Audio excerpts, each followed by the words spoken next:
Hello everyone, last time हमने socialisation process और उसकी थ्योरीज पढ़ी थी।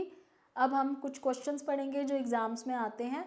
तो क्वेश्चंस से शुरू करते हैं। यहाँ पे पहला क्वेश्चन है, which of the following is not related to the socio psychological needs of the child. यहाँ पे क्वेश्चन पूछ रहे हैं आपसे कि कौन सी ऐसी चीज़ है जो यहाँ पे चारों ऑप्शन में से बच्चे की सोशियो साइकोलॉजिकल नीड से रिलेटेड नहीं है। ठीक है, सोशियो और साइकोलॉजिकल नीड से रिलेटेड नहीं है, तो हम ऑप्शन को बहुत ध्यान से पढ़ेंगे। पहला ऑप्शन, नीड फॉर एप्रिसिएशन और सोशल अप्रूवल। बच्चे को एप्रिसिएशन का नीड और सोशल अप्रूवल का जो नीड होता है, क्या ये ज़रूरी नहीं है उसकी सोशलाइजेशन या सोशल नीड्स को पूरा करने के लिए। Next option, need for emotional security, emotionally secure feel करना। Regular elimination of waste product from the body, body से वेस्ट प्रोडक्ट को एलिमिनेट करना, क्या ये सोशलाइजेशन प्रोसेस से रिलेटेड है। नीड फॉर कंपनी, कंपनी का मतलब यहाँ पे कंपेनियनशिप है, यानी कि किसी साथी की ज़रूरत है, किसी दोस्त की कंपनी। ठीक है, अपने पार्टनर की या अपने दोस्त की, दैट इज़ कंपनी। इसमें से कौन सा आपको लग रहा है कि ये सोशियो साइकोलॉजिकल नीड से रिलेटेड नहीं है, नॉट रिलेटेड। तो साफ साफ आपको दिख रहा है यहाँ पे कि ये वाला जो पॉइंट है, regular elimination of waste product, this is the biological need, जिसको हम फिजियोलॉजिकल नीड भी बोल सकते हैं। ये फिजियोलॉजिकल नीड है and directly not related to socio psychological है, तो this is the answer. Next question, in the context of education socialization का क्या मतलब है। एजुकेशन के कंटेक्स्ट में, एजुकेशन के हिसाब से सोशलाइजेशन का क्या मतलब है। First option, always following social norms, social norms को हमेशा फॉलो करना। ठीक है, creating one's own social norm, अपने खुद के नॉर्म्स बना लेना। Respecting elders in the society, society के एल्डर्स को रिस्पेक्ट करना। और last option is adapting and adjusting to social environment, अपने सोशल एनवायरनमेंट में कैसे अडेप्ट करना और उन पर कैसे अपने आप को एडजस्ट करना। सब कुछ सोशलाइजेशन में आ सकता है, पर यहाँ पे किसके कंटेक्स्ट में पूछ रहा है, एजुकेशन के। अगर हम एजुकेशन की बात करें तो उससे रिलेटेड आपको क्या लगता है कि सोशलाइजेशन का क्या मतलब है। अगर हम सोचें कि एजुकेशन से हमें कैसे फ़ायदा होता है, हमें क्या पढ़ाया जाता है, सोशलाइजेशन का क्या मतलब है यहाँ पे, अगर हम एजुकेशन की कंटेक्स्ट से सोचें तो आपका जो आंसर होगा वो ये वाला होगा कि एजुकेशन से हमें ये पता चलता है कि हमें कैसे अपने सोसाइटी में, अपने एनवायरनमेंट में अडेप्ट करना है और एडजस्ट करना है, उसी को सोशलाइजेशन बोलते हैं। ये सारी चीज़ें तो फिर उसी में कवर हो जाती हैं। सोशल नॉर्म्स को फॉलो करना भी इसी में आ जाता है, अपने खुद के नॉर्म्स बनाना भी इसी में आ जाता है, रिस्पेक्ट करना एल्डर्स की भी इसी में आ जाता है। ठीक है, ये हो सकता है कि खुद के नॉर्म्स बनाना कभी कभी इसके अगेंस्ट हो सकता है, पर कहीं कहीं पे ये चीज़ें भी काम आती हैं कई बार, जब हमें खुद से डिसीजन लेने पड़ते हैं कुछ नया करने की। बट ये तीनों चीज़ें इसी में कवर हो जाती हैं जो हमें एजुकेशन से सिखाया जाता है कि कैसे हमें अपने सोशल एनवायरनमेंट में अपने आप को अडेप्ट करना है, एडजस्ट करना है और कभी कभी इनोवेट भी करना है। ठीक है, next question, a teacher can develop social values among student, एक बच्चों के अंदर सोशल वैल्यूज़ कैसे एक टीचर डेवलप कर सकता है। स्कूलों में करा जाता है। ठीक है, तो एक टीचर को अपने स्टूडेंट्स में अगर सोशल वैल्यू डेवलप करनी है, पोलाइटली बात करना, बड़ों की रिस्पेक्ट करना, तो वो कैसे करे, telling them about great people, great लोगों के बारे में बता के। Developing a sense of discipline, बच्चों के अंदर डिसिप्लिन की सेंस डेवलप करके, जैसे स्ट्रिक्टनेस के साथ या उनको rule by rule her cheese follow करनी सिखाना। बिहेविंग आइडली, मतलब खुद भी अगर डिसिप्लिन्ड है टीचर और खुद ही अगर वो एक सोशली आइडियल टीचर की तरह बिहेव करती है जिसके अंदर सोशल वैल्यूज़ है, अगर वो क्लास में बिल्कुल वैसे खुद भी बिहेव करे तो बच्चे जल्दी सीखेंगे। और लास्ट में टेलिंग देम गुड स्टोरीज़, तो स्टोरी भी सुनाई जाती हैं, डिसिप्लिन भी होता है, बड़े बड़े लोगों के बारे में भी पढ़ाया जाता है स्कूलों में। बट सबसे ज़्यादा जो आइडियल तरीका यहाँ पे है कि खुद भी वैसे बिहेव करो, बिकॉज हमने बेंड्यूरा और वाइगॉट्स्की और कई लोगों की थ्योरी में देखा है कि बच्चे जो है वो इमिटेट करते हैं। इवन GH मीड की थ्योरी में भी यही लिखा था कि बच्चे स्टार्टिंग में इमिटेट करते हैं और हम कभी कभी बड़े होके भी दूसरों के एक्शंस को कॉपी, अनकॉन्शियसली कॉपी करते हैं, इमिटेट करते हैं। तो जब तक टीचर आइडियली खुद नहीं वैसा बिहेव करेगी तब तक वो कितनी भी कहानियाँ सुना ले, बच्चे जो है वो उसको देखकर ही सीखेंगे, कहानियों से नहीं सीखेंगे। तो this is the answer. Next है children's attitude towards persons of different ethnic group are generally based on. अलग अलग एथनिक ग्रुप के जो लोग होते हैं, अलग अलग कल्चर के, अलग अलग क्लैंस के, अलग अलग क्रीड के, अलग अलग तरह की जो डाइवर्सिटी है और इतने तरह के लोग हैं जिनकी सबके कल्चर, ट्रेडिशन, कस्टम सब अलग अलग हैं, उनकी तरफ बच्चे का एटीट्यूड कितना रिस्पेक्टफुल है या कितना हेटफुल है। अगर वो घर में सुनता है बोलते हुए अपने पेरेंट्स को कि अरे वो लोग तो ऐसे करते हैं, वो तो बकवास है, या वो लोग तो ये सब खाते हैं, हमें अच्छा नहीं लगता, वो कैसे लोग हैं अजीब से, वो ऐसे कपड़े पहनते हैं, तो बच्चा खुद भी वही सारी चीज़ें बोलेगा क्योंकि वो घर से सीखता हुआ आ रहा है। सॉरी। तो इसमें ये बोल रहे हैं कि किस पे बेस्ड होता है कि बच्चे का एटीट्यूड इन लोगों की तरफ जो अपने से अलग हैं, अपने से दूसरे कल्चर के हैं, दूसरे ग्रुप के हैं, उनसे एटीट्यूड बहुत रिस्पेक्टफुल होगा उनकी तरफ भी, या उनको वो डिस्क्रिमिनेट करेगा। पेरेंट्स के एटीट्यूड पे करता है कि दोस्तों के एटीट्यूड पे करता है, टीवी से देखता है कि सिबलिंग से सीखता है। तो तीनों चारों ही रीजंस सही हैं, बट अगर हमें सबसे मोस्ट सूटेबल उठाना है तो we will pick up the attitudes of their parents, क्योंकि फैमिली से ही उसकी प्राइमरी सोशलाइजेशन होती है। If you remember, primary socialization, तो यहीं से बच्चे के अंदर ये चीज़ आ जाती है कि हमें डाइवर्सिटी को रिस्पेक्ट करनी है। डाइवर्सिटी हर जगह है, उसको हमने रिस्पेक्ट करनी है, और यूनिटी होनी चाहिए, डाइवर्सिटी के होने के बाद भी यूनिटी। ये सारी चीज़ें पेरेंट्स के एटीट्यूड से ज़्यादा इफेक्ट होती है। लेटर ऑन पीयर्स का रोल आता है, टीवी का रोल आता है, सिबलिंग्स का आता है, पर घर में अगर फॉलो किया जाती हैं वैल्यूज़ जिसमें वो इक्वालिटी की बात करते हैं, या वो इंटीग्रिटी की बात होती है घर में, उसकी बात होती है, जस्टिफिकेशन की, तो पेरेंट्स का अगर एटीट्यूड ठीक है तो बच्चे के अंदर भी वो चीज़ें डेवलप होती है। अगर पेरेंट्स कुछ गलत एटीट्यूड से सोशलाइजेशन के टाइम पे जाने में घर में कोई बात ऐसे करते हैं या ऐसे बिहेव करते हैं तो बच्चा उसको देख के सीखता है। तो most important here is the attitude of the parents. Next है socialization is a process by which children and adults learn from. तो सोशलाइजेशन प्रोसेस में बच्चे कहाँ से सीखते हैं? Family, school, peer, all of these. This is the answer, all of these, तीनों से ही सीखते हैं। Next question is in which of the following stages do children become active members of their peer group? तो इसका hint है आपका, देखो पेयर ग्रुप यानी कि फ्रेंड्स कौन सी स्टेज में बच्चों के लिए बहुत इंपॉर्टेंट हो जाते हैं? Adolescent age. जब बच्चे एडोलेसेंट एज में होते हैं तो फैमिली से ज़्यादा इंपॉर्टेंस वो अपने दोस्तों को देते हैं। This is what your hint is कि जब पेयर ग्रुप के वो एक्टिव मेंबर हो जाते हैं तो वो एज होती है adolescence age. Okay, next question. Next question is social development means acquisition of the ability to have in accordance with social exceptions. ये डेफिनेशन है और ये किसने दी हुई है डेफिनेशन?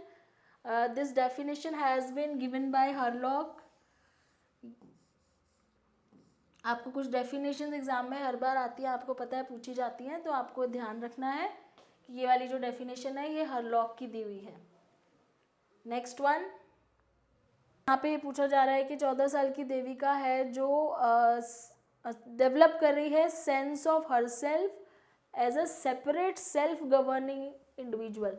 मतलब अपने आप को खुद से काम करना, अपने आप को खुद से गवर्न करना, खुद से कोई चीज़ सीखना करना, एज एन इंडिविजुअल वो सीख रही है। तो वो कौन सा, इसमें से क्या डेवलप कर रही है? Hatred for rules, autonomy, teenage arrogance, maturity. तो अगर हम यहाँ देखें कि सेल्फ गवर्निंग इंडिविजुअल बन रही है, खुद से कोई चीज़ करना सीखना बन रही है, मतलब इंडिपेंडेंस की बात हो रही है, इंडिपेंडेंटली काम करना सीख रही है। That means it is the sense of autonomy she is developing. ये आपके एरिक्सन वाले स्टेजेस में से क्वेश्चन इनडायरेक्टली पूछा हुआ है। Next is the first teacher of a child is. Child का पहला टीचर कौन होता है? Pre primary school teacher, primary school teacher, parents और सोसाइटी। बहुत ध्यान से आपने आंसर चुनना है। यहाँ पे आप टीचर वर्ड को फोकस नहीं करोगे, आप कंबाइंड देखो। पहला टीचर, बच्चे को पहली बार सिखाना कौन शुरू करता है? It is the mother. Mother is the first teacher. ठीक है, मदर नहीं है तो उस केस में फादर या कोई केयर टेकर। कहने का मतलब है पेरेंट्स ही बच्चे के पहले टीचर होते हैं, not pre primary. Next is socialization is, socialization का क्या मतलब है? अगर हम चारों में से बेस्ट ऑप्शन ढूंढें, rapport between teacher and taught, process of modernization, adaptation of social norms या चेंज इन सोशल नॉर्म्स। तो सीधा सीधा अडेप्टेशन वर्ड जहाँ आप देखते हो वो आपका बेस्ट आंसर होता है कि सोशल नॉर्म्स को अडॉप्ट कर पाना, अडेप्ट कर पाना, उसी को हम सोशलाइजेशन बोलते हैं। Next, features assign due to social roles and not due to biological endowment are called. तो हमें बायोलॉजिकली जो चीज़ें मिलती हैं वो नहीं पूछ रहे हैं, ये पूछ रहे हैं जो हमें सोशली जो रोल मिलते हैं उसको हम क्या बोलते हैं इनमें से। Social role attitude, social role stain, social role stereotype, social gender role, sorry it is not social, it is gender. Gender role attitude तो कोई वर्ड नहीं है, इसका मतलब यही है कि आपका एटीट्यूड किस टाइप से है जेंडर रोल्स की तरफ। जेंडर रोल का स्ट्रेन, जो हमें स्ट्रेस होता है, स्ट्रेन होता है बिकॉज हमें कुछ रोल्स फॉलो करने पड़ते हैं because of the gender. Gender role stereotype मतलब जो पुराने समय से कोई बातें चलती आ रही हैं जिनको कोई बदलता नहीं है और कोई बदलना चाहे भी तो बहुत मुश्किल हो जाता है उन चीज़ों को चेंज करना, उसको हम स्टीरियोटाइप बोलते हैं। और जेंडर रोल डायग्नोस्टिसिटी, सो सारे इसको छोड़ के बाकी सारी चीज़ें जो हैं वो बिल्कुल भी एप्ट नहीं है। Your answer is gender role stereotype, यानी कि जो पहले से जो चीज़ें चली आ रही है कि अगर मेल है तो वो ये सारे काम करेगा, अगर फीमेल है तो वो इस तरीके से बिहेव करेगी। तो ये एक स्टीरियोटाइप है जो पहले से चलता आ रहा है, जो हमें सोशल रोल्स के थ्रू मिलता है। This is the answer. Socialization includes cultural transmission and, तो कल्चरल ट्रांसमिशन तो होता ही है सोशलाइजेशन में, इसके अलावा और क्या इंक्लूडेड है? Discourages rebellion, development of individual personality, fit children into label, provide emotional support. तो इन चारों में से क्या चीज़ और होगी? सोशलाइजेशन में कल्चरल ट्रांसमिशन के साथ साथ हमारी पर्सनालिटी डेवलपमेंट होती है। ये हमने स्टार्टिंग में ही पढ़ा था कि हमें दूसरों के अलावा हमें अपने आप की सेल्फ की डेवलपमेंट भी सोशलाइजेशन से ही होती है। ये हमने थ्योरीज में भी पढ़ा है, कूली की थ्योरी में, GH मीट की थ्योरी में, कि सिर्फ हम दूसरों से चीज़ें नहीं सीखते हैं, हम अपनी सेल्फ को भी आइडेंटिफाई करते हैं। Next, in the progressive model of education as implemented by CBSE, progressive model CBSE का जो है एजुकेशन का, socialization of children is done in such a way so as to expect them to, वो क्या expect कर रहे हैं बच्चों से। ठीक है, तो यहाँ पे पहला ऑप्शन है give up time consuming social habits and learn how to score good grades. तो क्या CBSE का प्रोग्रेसिव मॉडल ये कहता है कि बच्चों को अपनी सोशल हैबिट्स पे टाइम वेस्ट ना करके गुड स्कोर लाने पे टाइम लगाना चाहिए? दूसरा, be an active participant of the group work and learn social skills, group participant बनना सीखें, टीम वर्क करना सीखें, एक्टिव पार्टिसिपेंट बने ग्रुप वर्क के और सोशल स्किल सीखें। तीसरा, prepare themselves to confirm to the rules and regulation of the society without questioning, बिना किसी चीज़ पे क्वेश्चन करे या बिना किसी चीज़ पे कुछ भी डाउट करे, चुपचाप अपने सोसाइटी के रूल रेगुलेशन पे कंफर्म करें। जो भी रूल्स और रेगुलेशंस हैं आपके कल्चर के, सोसाइटी के, जहाँ पे भी आप रह रहे हो, उसको चुपचाप फॉलो करें बिना किसी क्वेश्चन के। क्या ये चाहती है प्रोग्रेसिव मॉडल? और लास्ट में, accept what they are offered by the school irrespective of their social background, या फिर चुपचाप जो स्कूल ऑफर कर रहा है उसको एक्सेप्ट कर लें। तो अगर हम देखें तीनों ही बहुत ही ये वाली बहुत ही नेगेटिव स्टेटमेंट्स हैं। एक ही आपका जो यहाँ पे स्टेटमेंट है वो बहुत पॉजिटिव है कि वो बच्चों को ये सिखाना चाहते हैं कि ग्रुप के एक्टिव मेंबर कैसे बने, हम अपने सोसाइटी के एक्टिव मेंबर कैसे बने, टीम वर्क करना, ग्रुप वर्क करना और सोशल स्किल्स करना सीखें। ये प्रोग्रेसिव मॉडल एजुकेशन जो है CBSE का है। Next question, in the context of socialization schools often have a hidden curriculum which consist of. तो हिडन करिकुलम क्या होता है, बच्चों को क्या चीज़ सिखाई जाती है। हिडन करिकुलम का मतलब है कि जो बच्चे पढ़ रहे हैं उस करिकुलम के अलावा साथ साथ क्या सिखाया जाता है उनको स्कूलों में, जिसका कोई फिक्स्ड करिकुलम नहीं है लेकिन वो सीखते हैं। तो क्या होता है उसमें, forcible learning, thinking and behaving in a particular ways by imitating peers and teachers. तो क्या अपने दोस्तों को और टीचर्स को कॉपी करके पर्टिकुलर तरीके से सोचना या बिहेव करना सिखाया जाता है। दूसरा ऑप्शन कह रहा है the informal cues about social roles presented in schools through interaction and material. तो सोशल रोल्स क्या होने चाहिए, उसके इनफॉर्मल क्यूज दिए जाते हैं। क्यूज का मतलब है हिंट दिए जाते हैं जिससे बच्चा सोशल रोल सीखता है। और कैसे दिए जाते हैं, स्कूल्स में इंटरेक्शन से और जो चीज़ों से वो सीखते हैं, जिनसे उन्हें पढ़ाया जाता है और जिन चीज़ों से वो इंटरेक्ट करते हैं उससे उन्हें इनडायरेक्टली एक हिंट मिलता है कि उन्हें किस तरह के सोशल रोल सोसाइटी में बिहेव करने हैं या फुलफिल करने हैं। तीसरा, negotiating and resisting socialization of students through their families. तो क्या सोशलाइजेशन को रेजिस्ट करना, नेगोशिएट करना सिखाया जाता है। लास्ट में teaching and assessment of values and attitude, कि हम कैसे वैल्यूज़ और एटीट्यूड को टीच कर सकते हैं और असेस कर सकते हैं। तो best option here is this which is your answer, कि एक तो करिकुलम होता है जो बच्चा फॉलो करता है स्कूल में, उसके अलावा साथ साथ वो क्या सीखता है कि उसका सोसाइटी में क्या रोल है। ये किसी पर्टिकुलर फिक्स करिकुलम से नहीं सीखता है, ये जो वो चीज़ें पढ़ रहे हैं वहाँ पे जो सीख रहे हैं, जो देख रहे हैं, उन सारी चीज़ों से उनको जो क्यूज़ मिलते हैं उससे वो सीखता है बच्चा। इसलिए कहते हैं कि स्कूल जाना, फॉर्मल स्कूल जाना भी बहुत ज़रूरी होता है बच्चों के लिए। कुछ चीज़ें वो घर में सीखते हैं लेकिन कई सारी चीज़ें ऐसी है जो वो स्कूल जाके ही सीख पाते हैं। That is what is hidden curriculum.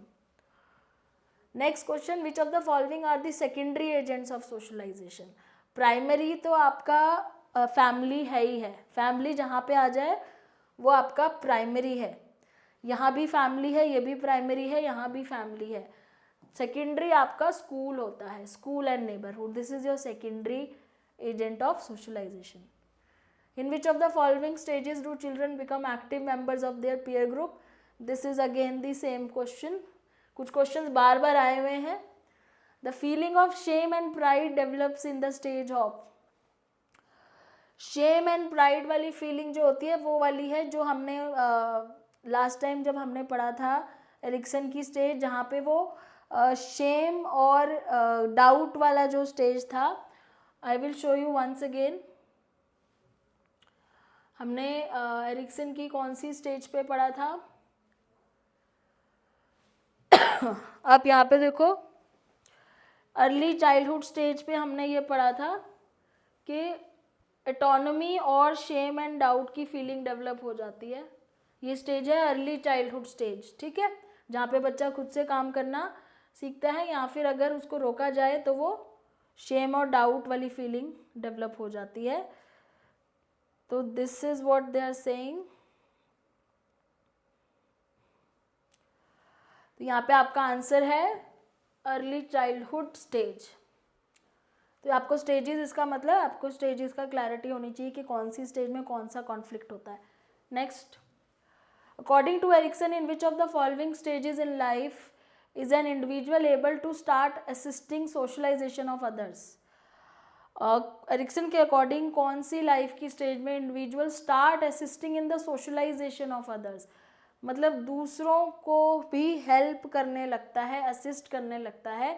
कौन सी स्टेज में वो उसके एक इंडिविजुअल जो है वो दूसरों को भी असिस्ट करने लगता है, दूसरों की भी मदद करने लगता है। तो ये तो इंडस्ट्री वर्सेस इन्फीरियॉरिटी तो बहुत ही छोटी एज में होती है जिसमें बच्चा खुद ही सीख रहा होता है। यहाँ पे एडोलेसेंट एज होती है जहाँ पे वो कंफ्यूज होता है, अपने आइडेंटिटी को बिल्ड करने में लगा होता है एडोलेसेंट। तो यहाँ पे वो खुद ही हेल्पलेस हो सकता है क्योंकि वो अभी खुद ही कंफ्यूज है कि उसकी आइडेंटिटी क्या है। इंटीमेसी आइसोलेशन में उन्होंने इंटीमेसी की बात करी है कि वो अभी इस स्टेज पे वो जो इंडिविजुअल है वो ये सोच रहा होता है कि मैं रिलेशनशिप बनाने लायक हूँ या नहीं हूँ। ये वाली जो स्टेज है जहाँ पे जनरेटिविटी की बात हो रही है, दिस इज़ योर आंसर, क्योंकि जनरेटिविटी का मतलब क्या है, दूसरों की केयर कर पाना, हेल्प कर पाना, ठीक है। तो यहाँ पे वो दूसरों को असिस्ट कर पा रहा है बिकॉज वो अपनी पूरी लाइफ टाइम वो चीज़ें करता है जिससे वो एक सेल्फ एक्चुअलाइज्ड पर्सन बन चुका है। सेल्फ एक्चुअलाइज ही आपकी मैस्लो की हायरार्की में ये वर्ड मिलेगा आपको, जिसका मतलब होता है कि खुद में इतना पोटेंशियल डेवलप कर लेना और सेटिस्फाइड होना कि आपने जो अचीव किया है वो उसमें आप खुश हो और अपने आप को बहुत प्राइड के साथ देखते हो, तो आप दूसरों की भी हेल्प करने के लिए तैयार रहते हो, which is what is here. तो stage of generativity and stagnation is your answer, जहाँ पे दूसरों को भी स्टार्ट असिस्ट करने लग जाते हैं। Next, what is regarded as the first stage of socialization in school. अब स्कूल में बच्चा कब जाता है, अब देख लो इन्फेंसी में तो जाएगा नहीं, सबसे पहले कब जाता है, चाइल्डहुड में जाता है, तो ये फर्स्ट स्टेज ऑफ सोशलाइजेशन हो गई। So this is our last question. After this we will start with our next topic. Socialization हमने टॉपिक कवर कर लिया है, we have covered in 3 different videos, जिसमें हमने सोशलाइजेशन को पढ़ा, फिर उसकी थ्योरीज़ को समझा और कुछ क्वेश्चंस आज डिस्कस किए। अब हम नेक्स्ट टॉपिक आपका पढ़ेंगे जिसमें हम जीन पियाजे और वाइगॉट्स्की की थ्योरीज़ को डिटेल में पढ़ेंगे विद द क्रिटिसिज्म ऑल्सो। तो I hope you have like the video, तो आप इसको प्लीज़ शेयर और सब्सक्राइब कीजिए and we will meet you next time. Thank you.